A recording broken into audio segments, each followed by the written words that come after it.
Hello everyone, मुझे उम्मीद है कि आप सभी अच्छे हैं और आप सबकी नीट की तैयारी भी अच्छी चल रही होगी। तो आज मैं लेकर आई हूँ आपके लिए नीट फिजिक्स न्यूक्लियाई चैप्टर का एक क्विक रिकैप, जिसके अंदर हम कुछ इंपॉर्टेंट टॉपिक्स को जल्दी से रिवाइज करेंगे, जैसे कि radioactive decay, mass energy equivalence relation. तो चलिए जल्दी से शुरू करते हैं। अब हम जल्दी से न्यूक्लियाई चैप्टर के कुछ इंपॉर्टेंट कॉन्सेप्ट्स का रिकैप करेंगे। तो सबसे पहले हम बात करते हैं एटॉमिक नंबर और मास नंबर की। एटॉमिक नंबर क्या होता है? जो टोटल नंबर ऑफ प्रोटॉन्स होता है किसी भी एटम के अंदर। अच्छा, तो अब जब हम प्रोटॉन्स, न्यूट्रॉन्स, इन चीज़ों की बात कर ही रहे हैं तो जल्दी से एक बार रिकैप कर। तो होता कुछ यूं है कि एटम का जो सेंट्रल पार्ट होता है उसको हम कहते हैं न्यूक्लियस, और इस न्यूक्लियस के अंदर रहता है पॉजिटिवली चार्ज्ड प्रोटॉन्स और न्यूट्रल चार्ज वाले न्यूट्रॉन्स। तो प्रोटॉन्स में होता है पॉजिटिव चार्ज और न्यूट्रॉन्स में होता है न्यूट्रल, ना तो पॉजिटिव ना ही नेगेटिव। और इस न्यूक्लियस के अराउंड घूमते रहता है नेगेटिवली चार्ज्ड इलेक्ट्रॉन्स। तो जो इलेक्ट्रॉन्स होते हैं वो इस न्यूक्लियस के अराउंड घूमते रहते हैं। तो बेसिकली हमारे पास तीन पार्टिकल्स हैं। क्या क्या? एक है प्रोटॉन्स जो कि पॉजिटिवली चार्ज्ड है, एक है इलेक्ट्रॉन जो कि नेगेटिवली चार्ज्ड है, और एक है न्यूट्रॉन जो कि न्यूट्रल है। तो ये तीन तरह के पार्टिकल्स हैं एटम के अंदर। तो किसी भी एलिमेंट में जो टोटल नंबर ऑफ प्रोटॉन्स होते हैं वही होता है उसका एटॉमिक नंबर, और जो total number of protons plus total number of neutrons होते हैं वो हो जाता है मास नंबर। तो इसको याद रखना बहुत ज़रूरी है। कई बार मास नंबर को हम एटॉमिक मास भी कहते हैं। मास नंबर को एटॉमिक मास भी कहते हैं। ऐसा क्यों? क्योंकि जो मास है, इलेक्ट्रॉन जो है वो बहुत ही लाइट होता है, उसका मास जो है बहुत ही कम होता है। तो एटम का जो मास है वो प्राइमरीली डिसाइड करता है प्रोटॉन और न्यूट्रॉन, क्योंकि उनके मासेस हेवी होते हैं compare two electron. But electron कुछ खास कंट्रीब्यूट नहीं करता है मास पे। तो इसीलिए जब हम मास नंबर या एटॉमिक मास की बात करते हैं तो कॉन्ट्रीब्यूशन सिर्फ प्रोटॉन्स और न्यूट्रॉन्स से आता है। ठीक है ना। कई बार प्रोटॉन्स और न्यूट्रॉन्स को एक साथ हम कहते हैं न्यूक्लियॉन्स, यानी कि प्रोटॉन्स और न्यूट्रॉन्स जो कि न्यूक्लियस के अंदर रहता है उनको हमने नाम दिया हुआ है न्यूक्लियॉन्स। तो आप ये भी कह सकते हो कि total number of nucleons is the mass number. अब कितने प्रोटॉन्स हैं, कितने न्यूट्रॉन्स हैं, इनके बेसिस पे हम कुछ कॉन्सेप्ट्स की बात करते हैं, जैसे कि आइसोटोप्स। मतलब दो ऐसे एलिमेंट जिनका एटॉमिक नंबर सेम है लेकिन मास नंबर डिफरेंट है। तो जैसे हम एग्जांपल लेते हैं, फॉर एग्जांपल ऑक्सीजन का एटॉमिक नंबर है 8 और मास नंबर है 16, बट इसी ऑक्सीजन का मास नंबर 17 भी हो सकता है।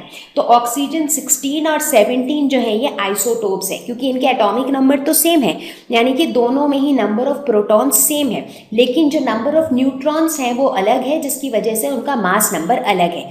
तो ऑक्सीजन 16 और 17 जो है वो एक दूसरे के आइसोटोप्स हैं। आइसो मतलब सेम, तो कुछ सिमिलैरिटी है। वो सिमिलैरिटी क्या है कि एटॉमिक नंबर सेम है। एक होता है आइसोबार्स। आइसोबार्स में क्या होता है? एग्जैक्टली उल्टा।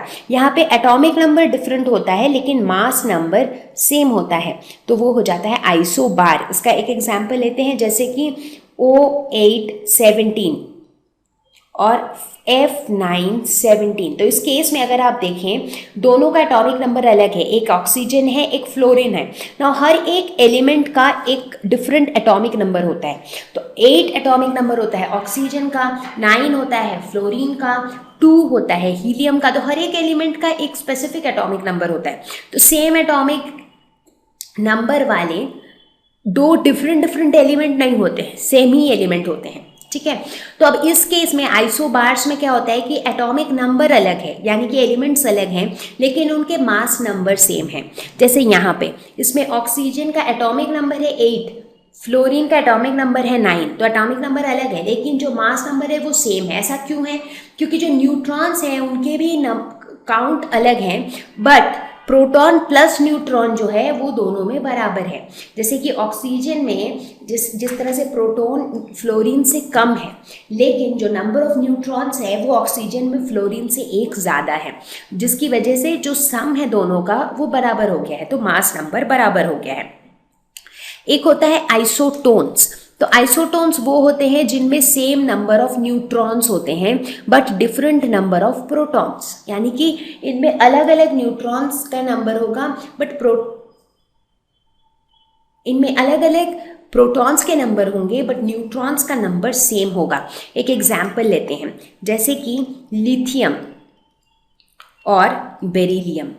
अब इसको अगर आप कंपेयर करें तो दोनों का एटॉमिक नंबर भी अलग है, दोनों का मास नंबर भी अलग है, लेकिन दोनों का सेम क्या है, नंबर ऑफ न्यूट्रॉन्स। तो कैसे निकालेंगे नंबर ऑफ न्यूट्रॉन्स? जैसे लिथियम के केस में कितना हो जाएगा, नंबर ऑफ न्यूट्रॉन्स। तो लिथियम के केस में total number of neutrons plus protons कितना है, 7। उसमें से आप हटा दो नंबर ऑफ प्रोटॉन्स जो कि 3 है, तो नंबर ऑफ न्यूट्रॉन्स है 4। उसी तरह बेरिलियम के केस में total number of protons plus neutrons है 8, उसमें से हटा दो number of protons which is 4, तो कितना हो गया 4। तो यानी कि ये दोनों ही केसेस में नंबर ऑफ न्यूट्रॉन्स जो है वो 4 है। तो जब कभी भी सिनेरियो ऐसा हो जिसमें एटॉमिक नंबर भी अलग है, मास नंबर भी अलग है, लेकिन नंबर ऑफ न्यूट्रॉन्स सेम है, तो वो हो जाते हैं एक दूसरे के आइसोटोन्स।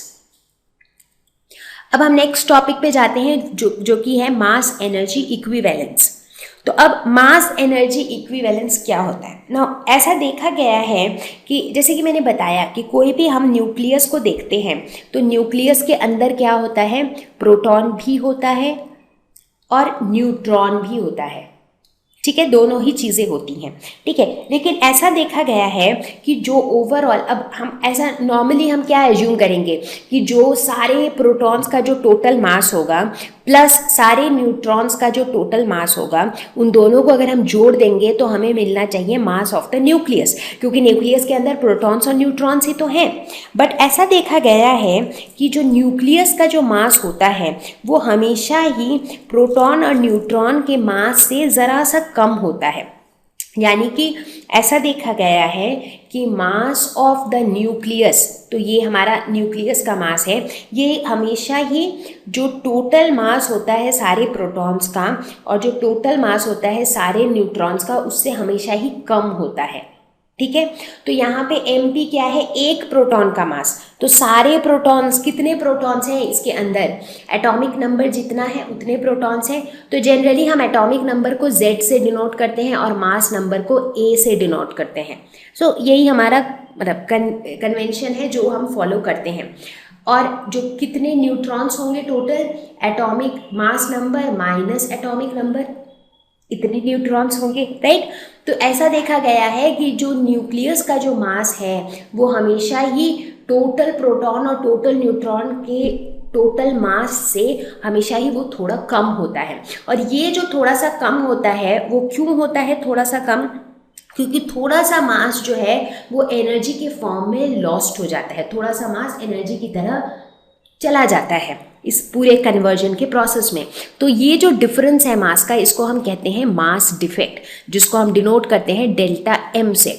तो मास डिफेक्ट क्या होता है, टोटल प्रोटॉन का मास प्लस टोटल न्यूट्रॉन का मास, उसमें से सब्ट्रैक्ट कर दो मास ऑफ द न्यूक्लियस। इसमें m स्मॉल n जो है ये मास ऑफ न्यूट्रॉन है, m कैपिटल N जो है ये मास ऑफ न्यूक्लियस है। तो ये दोनों का जो डिफरेंस है इससे हम निकाल सकते हैं मास डिफेक्ट।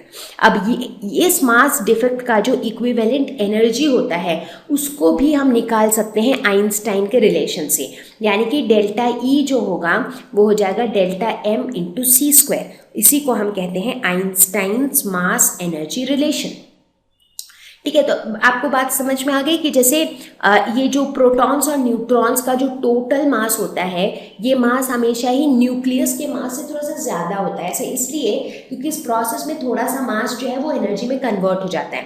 तो मास डिफेक्ट का जो कॉरस्पॉन्डिंग एनर्जी है वो हम कैसे निकालते हैं, delta E is equal to delta m into c square. अच्छा, अब अगर हम एटॉमिक मास यूनिट की बात करें तो 1 atomic mass unit is equal to 931 mega electron volt. मतलब एक एटॉमिक मास यूनिट का जो इक्विवेलेंट एनर्जी है, इसका जो कॉरस्पॉन्डिंग एनर्जी है वो है इतना 931 मेगा इलेक्ट्रॉन वोल्ट। अब आप कहेंगे कि ये अचानक से ये 931 नंबर हमें कहाँ से मिला। उसके लिए हमें ये देखना पड़ेगा कि 1 एटॉमिक मास यूनिट और 1 AMU क्या होता है। डेफिनेशन के हिसाब से 1 AMU होता है 1/12 of the mass of carbon 12 atom, मतलब कार्बन 12 जो है जिसका एटॉमिक नंबर 6 है और मास नंबर 12 है, इसके मास का 1/12 जो मास होता है उसी को हम कहते हैं 1 एटॉमिक मास यूनिट। तो अगर हम इसकी एक्चुअली वैल्यू निकालें तो ये वैल्यू आती है 1.66 इंटू 10⁻⁻27 kg। तो 1 एटॉमिक मास यूनिट जो है वो इतना kg होता है।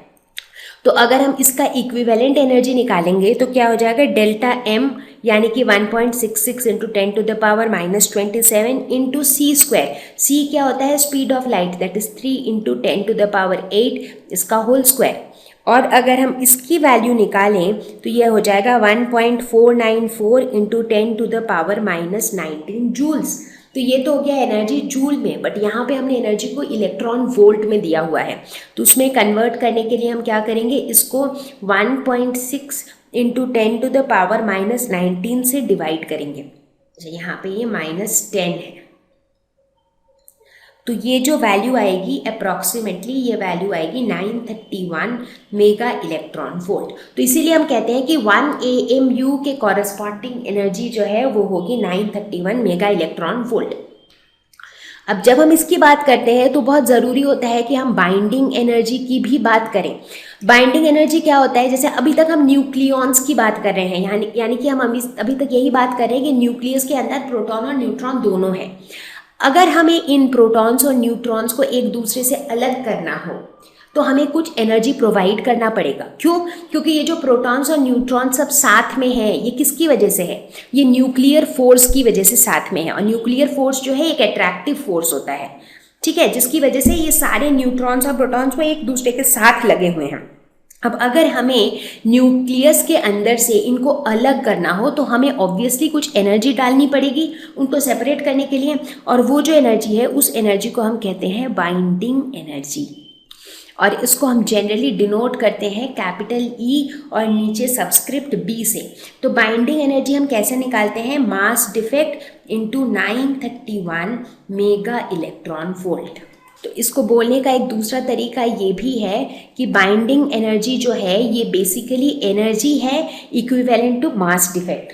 तो बाइंडिंग एनर्जी हो जाएगा delta m into 931 mega electron volt, और इसको हम कहते हैं आइंस्टाइन्स मास एनर्जी रिलेशन।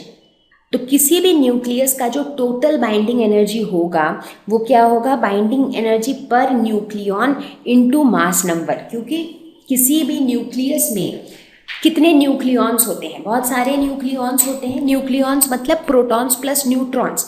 अब जैसे अगर एक न्यूक्लियस है, इसके अंदर 2 प्रोटॉन हैं और 2 न्यूट्रॉन्स हैं, ठीक है, तो इसका मतलब इसमें टोटल नंबर ऑफ न्यूक्लियॉन्स कितने हैं, इसमें टोटल 4 न्यूक्लियॉन्स हैं, 2 प्रोटॉन्स और 2 न्यूट्रॉन्स, ठीक है।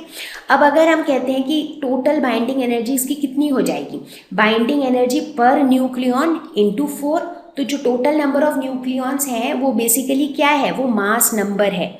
तो अगर मास नंबर पता है और बाइंडिंग एनर्जी पर न्यूक्लियॉन पता है तो बाइंडिंग एनर्जी पर न्यूक्लियॉन के साथ टोटल नंबर ऑफ न्यूक्लियॉन्स को मल्टीप्लाई करेंगे तो टोटल बाइंडिंग एनर्जी न्यूक्लियस की निकल जाएगी, ठीक है। तो इस तरह से हम बाइंडिंग एनर्जी के कॉन्सेप्ट को समझते हैं, मास एनर्जी रिलेशन को समझते हैं। अब हम बात करेंगे न्यूक्लियर फोर्सेस की प्रॉपर्टीज़ को। जैसा कि मैंने बताया कि अगर आप ध्यान से एटम के स्ट्रक्चर को देखें तो न्यूक्लियस के अंदर जो है सारे पॉजिटिवली चार्ज्ड प्रोटॉन्स हैं और सारे न्यूट्रल चार्ज वाले न्यूट्रॉन्स हैं। तो अब एक सोचने वाली बात यह है कि हमें हमेशा से ही ये पता है कि जो लाइक चार्जेस होते हैं वो हमेशा रिपेल करते हैं, मतलब पॉजिटिव जो है एक दूसरे से दूर जाता है, नेगेटिव एक दूसरे से दूर जाता है। तो फिर ऐसा कैसे पॉसिबल है कि न्यूक्लियस के अंदर सारे पॉजिटिव चार्जेस साथ में मिल के रह रहे हैं, वो एक दूसरे से दूर क्यों नहीं जा रहे हैं? ऐसा हो रहा है न्यूक्लियर फोर्स की वजह से, जो कि एक अट्रैक्टिव फोर्स है। एट द सेम टाइम ये जो फोर्स है ये शॉर्ट रेंज फोर्स है, यानी कि ये जो फोर्स है ये ज़्यादा डिस्टेंसेस में एग्जिस्ट नहीं करता है। जब हम न्यूक्लियस की बात कर रहे हैं, एटम जो है वो खुद ही इतना छोटा है कि हम उसको देख नहीं पाते हैं नेकेड आई से। एटम के अंदर होता है न्यूक्लियस, तो आप समझ सकते हैं कि न्यूक्लियस कितना छोटा है। तो इतने छोटे डिस्टेंसेस पे ही न्यूक्लियर फोर्सेस काम करता है। न्यूक्लियर फोर्सेस लार्ज डिस्टेंस पे काम नहीं करता है, तो इसलिए इसको हम कहते हैं शॉर्ट रेंज फोर्सेस। अट्रैक्टिव तो होता ही है, इस अट्रैक्टिव फोर्सेस की वजह से ही पॉजिटिवली चार्ज्ड प्रोटॉन्स भी साथ में हैं। और ये न्यूक्लियर फोर्स है ये दो प्रोटॉन्स के बीच में भी एग्जिस्ट करता है, ये दो न्यूट्रॉन के बीच में भी एग्जिस्ट करता है, और ये एक प्रोटॉन और एक न्यूट्रॉन के बीच में भी एग्जिस्ट करता है। तो मतलब इरेस्पेक्टिव ऑफ कौन सा चार्ज है, मतलब पॉजिटिव चार्ज है कि नेगेटिव चार्ज है कि न्यूट्रल चार्ज है, irrespective of that nuclear force जो है वो किसी भी दो सब्सटेंसेस के बीच में एग्जिस्ट करता है। It is the strongest force in nature. अगर आप कंपेयर करेंगे इसको अदर फोर्सेस से, जैसे ग्रेविटेशनल फोर्स या इलेक्ट्रोस्टैटिक फोर्स, उन सब में से जो है ये सबसे ज़्यादा स्ट्रॉन्गेस्ट है। चार्ज इंडिपेंडेंट, जैसा कि मैंने बताया कि न्यूक्लियर फोर्सेस को इस चीज़ का फ़र्क नहीं पड़ता है कि जो फोर्स है वो पॉजिटिव चार्ज के बीच में एग्जिस्ट करता है या नेगेटिव चार्ज के बीच में। जो न्यूक्लियर फोर्सेस होंगे किसी भी दो सब्सटेंस के बीच में वो सेम ही रहेगा। तो हम कह सकते हैं कि जो न्यूक्लियर फोर्स रहेगा दो प्रोटॉन के बीच में और दो न्यूट्रॉन के बीच में और एक प्रोटॉन और एक न्यूट्रॉन के बीच में, ये सभी बराबर होंगे, क्योंकि इनको चार्ज से तो फ़र्क ही नहीं पड़ता है कि भाई ये पॉजिटिव चार्जेस के बीच में एग्जिस्ट कर रहा है या न्यूट्रल चार्जेस के बीच में, उससे इसको कुछ फ़र्क नहीं पड़ता है। Do not follow inverse square law. अब आप कहेंगे कि इनवर्स स्क्वायर लॉ क्या होता है। इनवर्स स्क्वायर लॉ ये कहता है कि जो फोर्स है वो इनवर्सली प्रोपोर्शनल है to the square of the distance, यानी कि जैसे जैसे दो सब्सटेंस के बीच का डिस्टेंस बढ़ता चला जाएगा वैसे वैसे दोनों के बीच में जो फोर्स है वो घटता चला जाएगा। ये है इनवर्स स्क्वायर लॉ। और इस इनवर्स स्क्वायर लॉ को काफ़ी सारे फोर्सेस फॉलो करते हैं, जैसे कि बेस्ट एग्जांपल है ग्रेविटेशनल फोर्स का। तो ग्रेविटेशनल फोर्स जो है वो इनवर्स स्क्वायर लॉ सेटिस्फाई करता है। उसी तरह इलेक्ट्रोस्टैटिक फोर्स जो है वो भी इनवर्स स्क्वायर लॉ को सेटिस्फाई करता है। लेकिन जो न्यूक्लियर फोर्सेस हैं वो इनवर्स स्क्वायर लॉ फ़र्क नहीं पड़ता है, मतलब इसमें डिस्टेंस के साथ इसका वेरिएशन का कोई रिलेशन कुछ खास है नहीं। इनफैक्ट जो न्यूक्लियर फोर्सेस हैं ये है तो शॉर्ट रेंज फोर्सेस बट हैं बड़े कॉम्प्लिकेटेड। अब हम जल्दी से एक रिकैप करते हैं रेडियो एक्टिव डीके का। तो जैसा कि हम सभी जानते हैं कि जो रेडियो एक्टिव एलिमेंट्स होते हैं over a period of time के साथ साथ उनमें डीके होता रहता है, राइट। सो इनिशियली जितने न्यूक्लियाई उनमें होते हैं वो धीरे धीरे कम होने लगते हैं। तो 3 तरह के रेडियो एक्टिव डीके के बारे में हम पढ़ते हैं। पहला है अल्फा डीके। अल्फा डीके में क्या होता है कि एक अल्फा पार्टिकल एमिट होता है इस तरह के डीके में। तो इसकी वजह से जो इक्वेशन है वो कुछ ऐसा होता है, ये हमारा एलिमेंट है, डीके के बाद एक अल्फा पार्टिकल एमिट होता है। अल्फा पार्टिकल इज बेसिकली एक हीलियम न्यूक्लियस जिसका एटॉमिक नंबर 2 है और मास नंबर 4। तो ये हमारा अल्फा पार्टिकल है ना। चूंकि एक अल्फा पार्टिकल एमिट होता है तो क्या हो जाता है कि जो एटॉमिक नंबर है वो डिक्रीज हो जाता है बाय 2 और जो मास नंबर है वो डिक्रीज हो जाता है बाय 4। ऐसा क्यों होता है? क्योंकि किसी भी इक्वेशन में एटॉमिक नंबर जो है वो कंजर्व्ड रहता है, मतलब जो कुछ भी लेफ्ट हैंड साइड में है उसका एटॉमिक नंबर बराबर होना चाहिए एटॉमिक नंबर जो भी राइट हैंड साइड में है, राइट। तो दोनों साइड का एटॉमिक नंबर कंजर्व्ड रहना चाहिए, उसी तरह मास नंबर भी कंजर्व्ड रहना चाहिए। तो उस कॉन्सेप्ट के हिसाब से अगर आप देखें कि यहाँ पे एक हीलियम न्यूक्लियस एमिट हो जा रहा है तो ऑब्वियसली एटॉमिक नंबर को 2 से घटना पड़ेगा और मास नंबर को 4 से घटना पड़ेगा, राइट। तो जब भी अल्फा डीके होता है तो जो नया एलिमेंट बनता है, तो अब जो नया एलिमेंट है, पहले अगर एलिमेंट x था अब एलिमेंट y हो गया है क्योंकि एटॉमिक नंबर तो चेंज हो गया है, राइट। तो इसकी वजह से इस केस में हुआ कि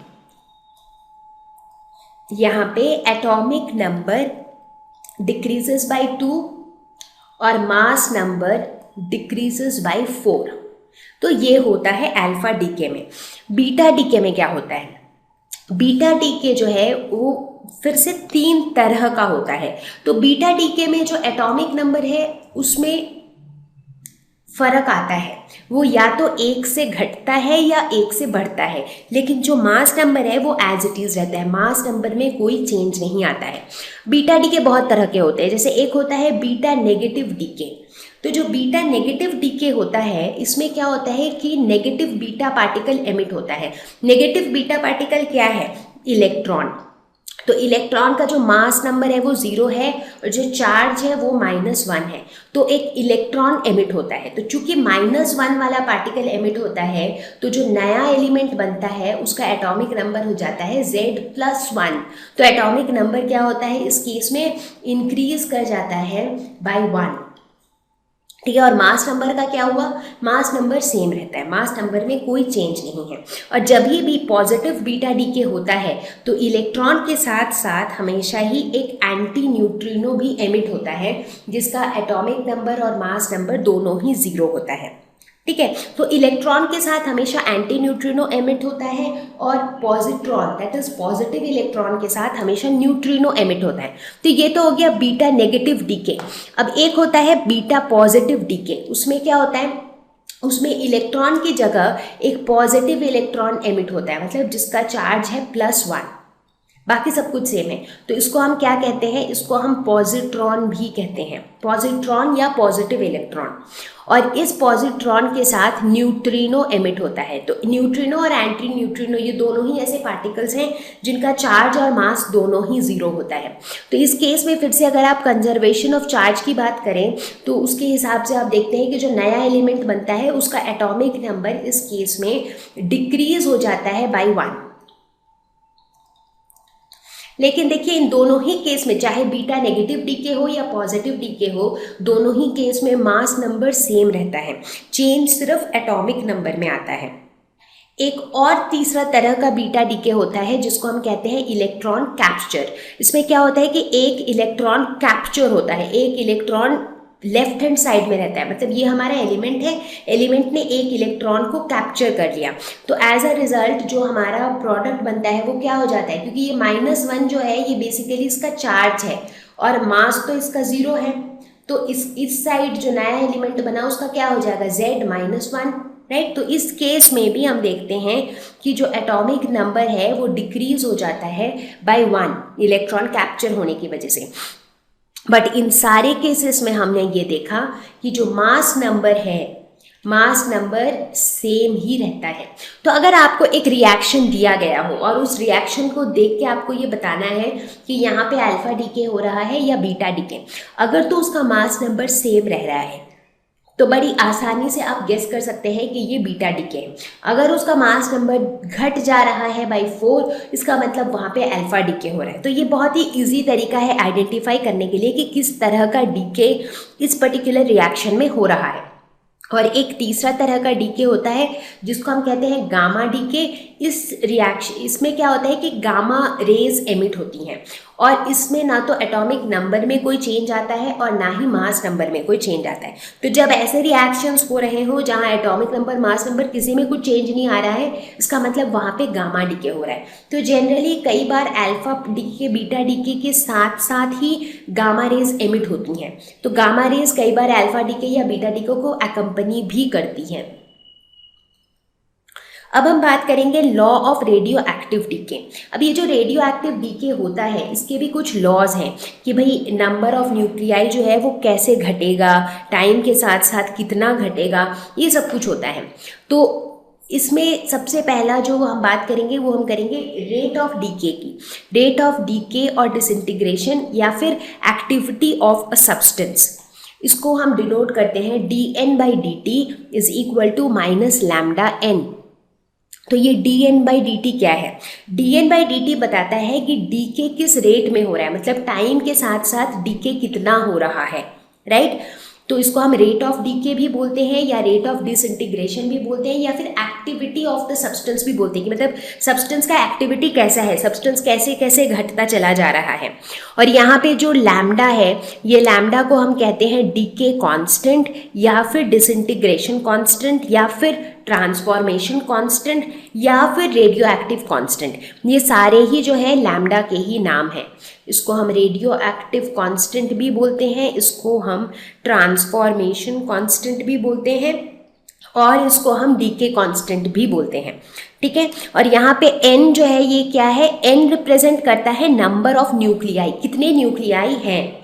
जैसे कि dN/dt ये शो करता है कि कितने न्यूक्लियाई डीके हो रहे हैं विथ टाइम t, तो इसलिए वो है dN/dt। और n जो है वो बोल रहा है कितने नंबर ऑफ न्यूक्लियाई हैं, राइट। तो अब यहाँ पे इसी इक्वेशन से हम इस पर्टिकुलर इक्वेशन को भी डिराइव कर सकते हैं, ठीक है। वो कैसे? अगर हम इसी इक्वेशन को जो dN/dt is equal to minus lambda n है, इसी को अगर हम दोनों तरफ इंटीग्रेट करते हैं तो फाइनली हमको एक एक्सप्रेशन मिलेगा n is equal to n0 e to the power minus lambda t। तो ये जो एक्सपोनेंशियल रिलेशन है ये बताता है कि इनिशियल नंबर ऑफ न्यूक्लियाई और बाद के नंबर ऑफ न्यूक्लियाई में क्या रिलेशन है। तो यहाँ पे जो n0 है number of nuclei initial time पे n0 न्यूक्लियाई थे। After time t number of nuclei हो गया n, मतलब at t is equal to 0 number of nuclei था n0, at time is equal to t number of nuclei है n। ये है इसका मतलब। तो जो कुछ टाइम t के बाद जो नंबर ऑफ न्यूक्लियाई n है उसका n0 से कैसा रिलेशन है, तो हम कहेंगे n is equal to n0 e to the power minus lambda t, मतलब एक्सपोनेंशियली जो है नंबर ऑफ न्यूक्लियाई घट रहा है और उसी को हम कह रहे हैं डीके या फिर डिसइंटीग्रेशन। और उसी रेट ऑफ डीके की जब हम बात करते हैं तो हम कहते हैं dN/dt is equal to minus lambda n। तो ये हो गया law of radioactive decay. जब हम इसकी बात करते हैं तो एक कॉन्सेप्ट और आ जाता है जो कि है half life of radioactive substance. अब हाफ लाइफ क्या होता है, इसको हम जनरली डिनोट करते हैं T, नीचे सबस्क्रिप्ट होता है 1/2 हाफ। तो ये वो वाला टाइम है जिसमें जो नंबर ऑफ न्यूक्लियाई है वो हाफ रिड्यूस हो जाता है। मतलब अगर इनिशियली नंबर ऑफ न्यूक्लियाई था 10, तो कितने टाइम में जो नंबर ऑफ न्यूक्लियाई है वो 5 हो जाएगा, मतलब 10 का हाफ। अगर नंबर ऑफ न्यूक्लियाई है 200, तो कितने टाइम में जो नंबर ऑफ न्यूक्लियाई है वो 100 हो जाएगा, मतलब 200 का हाफ। तो कितने टाइम पीरियड में जो नंबर ऑफ न्यूक्लियाई है वो इनिशियल वैल्यू का आधा हो जाएगा, उस टाइम को हम कहते हैं हाफ लाइफ। और हर एक रेडियो एक्टिव सब्सटेंस का एक हाफ लाइफ होता है। जैसे किसी का हाफ लाइफ है 10 डेज, यानी कि 10 दिन में ये जो एलिमेंट है ये इसका जो नंबर ऑफ न्यूक्लियाई है वो आधे में रिड्यूस हो जाता है। तो हर एक एलिमेंट का, हर एक सब्सटेंस का एक हाफ लाइफ होता है। तो हाफ लाइफ का एक्सप्रेशन हम कैसे निकालेंगे? सो हाफ लाइफ के कॉन्सेप्ट के हिसाब से n की वैल्यू जो है वो हो जाना चाहिए n0/2, मतलब इनिशियल वैल्यू जो है उसका आधा हो जाना चाहिए n का वैल्यू। तो अगर हम n की जगह n0/2 डाल देते हैं तो हम t की जगह क्या डाल सकते हैं, t हाफ। मतलब जब n की जगह हम n0/2 डालेंगे तो उस समय हम t की जगह क्या डालेंगे, हम डालेंगे t हाफ। और जब हम इस पूरे एक्सप्रेशन को सॉल्व करेंगे तो हमें ये रिलेशन मिलेगा, that is t half is equal to 0.693 by lambda. तो इस तरह से हम हाफ लाइफ और डीके कांस्टेंट को रिलेट कर सकते हैं।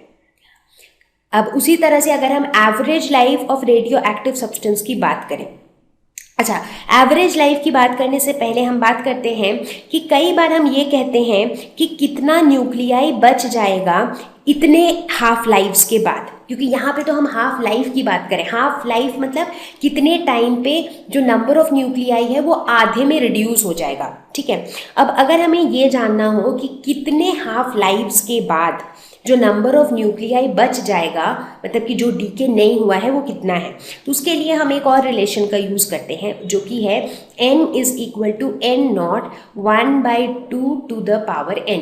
यहाँ पे n क्या है, number of nuclei after time t, n0 है number of nuclei at initial time. Initially इतने न्यूक्लियाई थे, बाद में इतने न्यूक्लियाई है। बाद में मतलब कितने टाइम के बाद, n हाफ लाइफ्स के बाद, मतलब इतने नंबर ऑफ हाफ लाइफ्स। मतलब ये यहाँ पे जो स्मॉल n है ये हाफ लाइफ नहीं है, ये है कितने हाफ लाइफ्स। जैसे यहाँ पे जब हम t हाफ लिख रहे हैं इसका मतलब है हाफ लाइफ। उस सब्सटेंस का हाफ लाइफ क्या है, तब वो सब्सटेंस का n जो है वो n0/2 के बराबर कितने टाइम में हो जाता है। बट यहाँ पे जो n है ये बोलना चाह रहे हैं कितने हाफ लाइफ्स। जैसे कि अगर हम कहते हैं कि ये जो एलिमेंट है ये एलिमेंट 2 हाफ लाइफ के बाद इतना रिड्यूस हो जाता है। तो ये जो 2 हाफ लाइव्स हैं, ये 2 मतलब नंबर ऑफ हाफ लाइव्स की हम बात कर रहे हैं। तो यहाँ पे भी वही चीज़ है, इसका मतलब किसी भी सब्सटेंस के इतने n हाफ लाइव्स के बाद उसमें n नंबर ऑफ न्यूक्लियाई जो है बच जाएगा। मतलब ये n जो है ये अनडीकेड न्यूक्लियाई हैं, ये n नंबर ऑफ न्यूक्लियाई अभी तक डीके नहीं हुए हैं, ये अभी भी अनडीकेड ही हैं। लेकिन जैसे जैसे ये n की वैल्यू बढ़ती जाएगी, ये कैपिटल N की वैल्यू घटती जाएगी, राइट, क्योंकि जैसे जैसे हाफ लाइफ बढ़ता जाएगा वैसे वैसे ज़्यादा डीके होता जाएगा, तो जो अनडीकेड रह जाएगा वो कम होता जाएगा, राइट। ये वाला कॉन्सेप्ट है। क्योंकि होता ये है कि जैसे अगर एन नॉट हमारा इनिशियल नंबर ऑफ न्यूक्लियाई था और एन जो है हमारा बाद का न्यूक्लियाई है, राइट, कि पहले एन नॉट था अब एन हो गया है, तो ये अब n हो गया है, मतलब ये क्या है, ये बच गया है, ये अभी तक डीके नहीं हुआ है।